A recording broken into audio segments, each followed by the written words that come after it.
Hello সবাইকে, Tanuj YouTube চ্যানেলে আপনাদের সকলকে স্বাগত।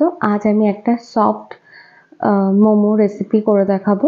তো চলুন রেসিপিটা দেখিয়ে দিচ্ছি। মোমো রেসিপিতে, স্টিম মোমোতে প্রবাবলি সবথেকে বেশি ইম্পর্টেন্ট হচ্ছে তার ডোটাকে কীভাবে মাখবো সেটা একটু দেখুন। আমি ময়দার মধ্যে শুধু লবণ আর একটু তেল মিশিয়ে ভালো করে মিক্স করে নিয়ে একটা শক্ত ডো তৈরি করে নেব। খুব বেশি নরম হবে না। দেখুন আমি অল্প অল্প একদম সামান্য, যতটা কম জল দিয়ে সম্ভব এটাকে মাখার চেষ্টা করবেন। যতটা শক্ত ডো সম্ভব একটু করার চেষ্টা করবেন। আমি একদমই অল্প অল্প করে জল নিয়ে দেখুন ভালো করে মুথে নিয়ে আমি একটা ডোয়ের আকার করে নিচ্ছি। তো স্টিম মোমো আমরা সবাই ভীষণই পছন্দ করি। তো স্টিম মোমো বাড়িতে বানানো অতটা ইজি হয়ে ওঠে না। তো এইভাবে যদি ফলো করে বানান তো আপনার স্টিম মোমো দোকানের থেকেও বেশি টেস্টি হবে, এটা বলে দিচ্ছি। তো দেখুন আমার ডোটা কমপ্লিট হয়ে গেছে মাখা। এবার এটাকে না আমি একটা প্লাস্টিক র্যাপারে করে র্যাপ করে ফ্রিজে রেখে দেবো। ডো সেট হওয়ার মেন কি বলবো, অনেকক্ষণ টাইম দিয়ে রেখে দিতে হয়। তো সব থেকে বেশি ভালো হয় ফ্রিজে 1 ঘন্টা মতো রাখলে এটা সেট হয়ে যাবে। তো আপনারা যখনই বানাবেন মোমো তার কিছুক্ষণ আগে ফ্রিজ থেকে বের করে নেবেন এবং বানিয়ে নেবেন। তো আমি এটাকে মেখে 1 ঘন্টার জন্য প্লাস্টিক র্যাপারে র্যাপ করে, বা আপনাদের কাছে যদি প্লাস্টিক র্যাপার না থাকে আমি দেখাচ্ছি এরকম পলিথিনে আপনারা র্যাপ করেও রেখে দিতে পারেন ফ্রিজে 1 ঘন্টার জন্য। তো আমি এটাকে ফ্রিজে সেট হতে দেবো, ততক্ষণে আমি অন্য কাজগুলো করে নেব। আমি কিছু পেঁয়াজ কেটে নিচ্ছি। আরেকটা টিপস যেটা হলো চিকেন স্টিম মোমোতে কি হয়, চিকেন কিমা প্রয়োজন হয়। এবার আপনারা না যতটা চিকেন কিমা নেবেন, যদি 1 বাটি চিকেন কিমা হয় তো 1 বাটি পেঁয়াজ কুচি নিতে হবে। এটা হচ্ছে কি মেন উপকরণ, কারণ চিকেনটা তাতে সফট থাকে এই পেঁয়াজের একটা ফ্লেভারে আর রসে পেঁয়াজের পরিমাণে চিকেনটা সফট থাকবে। তো আমি এইভাবে মানে সমস্ত পেঁয়াজগুলোকে কেটে নেব। আমি অল্প একটু কেটেছি, এবার বাদবাকিগুলো কেটে নেব। তো আমি দেখিয়ে দিচ্ছি কতটা পাতলাভাবে কাটবো। এই যে চিকেন কিমাটা আমার ফ্রিজেই ছিল, এটা বের করে নিয়েছি। এর মধ্যে আমি পেঁয়াজ কুচিগুলো সমস্তগুলো দিয়ে দেব। আমি আরও পেঁয়াজ কেটে নেব। এবার আমার পেঁয়াজ কাটা হয়ে গেলে কিছুটা ধনেপাতা কুচি করে নেব। অবশ্যই দেবেন ধনেপাতা কুচি, খুবই ভালো লাগে খেতে। তো দেখুন আমার কতটা পেঁয়াজ কাটা রয়েছে এর মধ্যে। যতটা চিকেন ততটাই পেঁয়াজ দিয়েছি আমি। আমার কাছে 1 বাটি মতো চিকেন ছিল, ছোটো বাটি চিকেন কিমা, তো 1 বাটি আমি পেঁয়াজ কুচি দিয়েছি। এবার এর মধ্যে ঝালটা আপনাদের পছন্দ মতো কিছুটা কাঁচা লঙ্কা কুচি দিয়ে দিলাম। এবার এর মধ্যে আমি দিয়ে দেবো, আপনারা চাইলে রসুন দিতেও পারেন, নাও দিতে পারেন। আমি একদমই সামান্য রসুন কুচি দিয়ে দেবো। আমি সব কুচিয়ে নিয়েছি। তো রসুন কুচি দিয়ে দেওয়ার পর এবার আমি একটা আদা, মানে 1 কোয়া মতো আদা আমি ভালো করে গ্রেট করে নিচ্ছি। সেই গ্রেট করা আদাটাও আমি এর মধ্যে দিয়ে দিলাম, হ্যাঁ, চিকেন কিমার মধ্যে। এবার এর মধ্যে আমি দিয়ে দিচ্ছি সমস্ত মিশ্রণের মধ্যে দিয়ে দিলাম আমি একটু গোলমরিচের গুঁড়ো সামান্য। এবার সমস্তটা দিয়ে এবার একটু লবণ দিয়ে দিলাম স্বাদ অনুযায়ী, দিয়ে এর মধ্যে দেব এবার আমি ভিনিগার 2 চামচ মতো দিয়ে দিলাম ভিনিগার, এটা হোয়াইট ভিনিগার। এরপর দিচ্ছি যে সসটা, সেটা হচ্ছে ওয়েস্টার সস।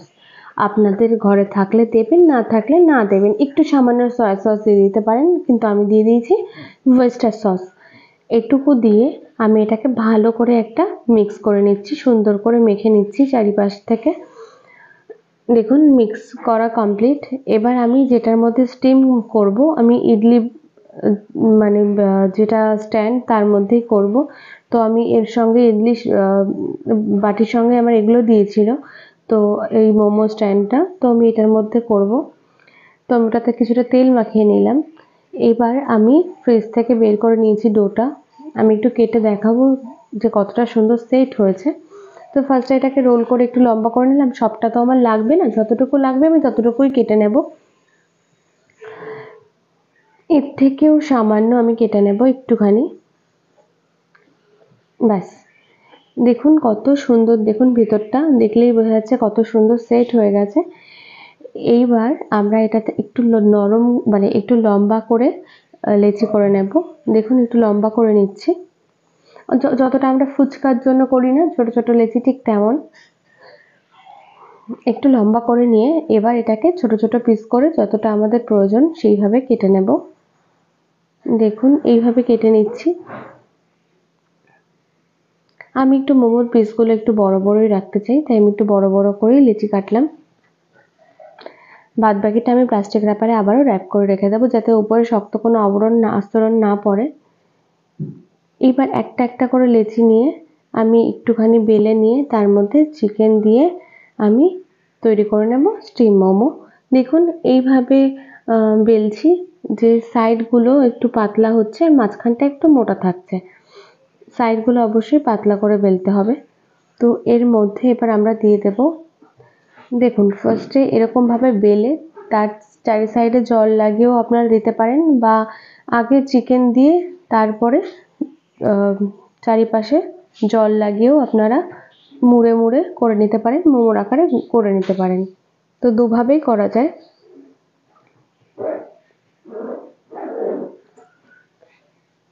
ফার্স্টে এইভাবে বেলে নিচ্ছি, এরমভাবে, তারপরে চিকেনটা দিয়ে করে নিচ্ছি, বা আর একভাবে আমি দেখিয়ে দিচ্ছি। এইভাবে বেলে নিলাম, তার মধ্যে আমাদের চিকেনের যে পুরটা করে রেখেছিলাম সেটা দিয়ে দিলাম। এবার চারি সাইডে জল দিয়ে তারপরেও আপনারা স্টিম মোমোর আকারে, মানে মোমো আকারে গড়ে নিতে পারেন, শেপ দিয়ে নিতে পারেন আপনাদের পছন্দসই শেপ। কেউ এরকম শেপ পছন্দ করে, কেউ একটু গোলের মধ্যে শেপ পছন্দ করে। শেপটা আপনাদের কাছে, কিন্তু শেপের জন্য টেস্টের হেরফের হবে না, টেস্ট বজায় থাকবে যদি এইভাবে করা হয়। তো যেভাবে বললাম যে পেঁয়াজ আর চিকেন সম পরিমাণে নিতে হবে, আর যা যা ইনগ্রিডিয়েন্টস ইউজ করতে হবে, আর ডোটা কীভাবে মাখতে হবে, দেখুন আমি এইভাবে করে নিয়েছি। আবারও যে খুব পাকা হাত তা নয়, আমি এইভাবে সমস্ত মোমোগুলোকে দেখুন গড়ে নিয়েছি। তো এইভাবেই সমস্ত মোমোগুলো গড়া হয়ে গেলে আমরা স্টিম করতে দেব। তো দেখুন 4-5টা করে একবারে আমি এক একটা ব্যাচে বসিয়েছিলাম মোমো স্টিম হতে।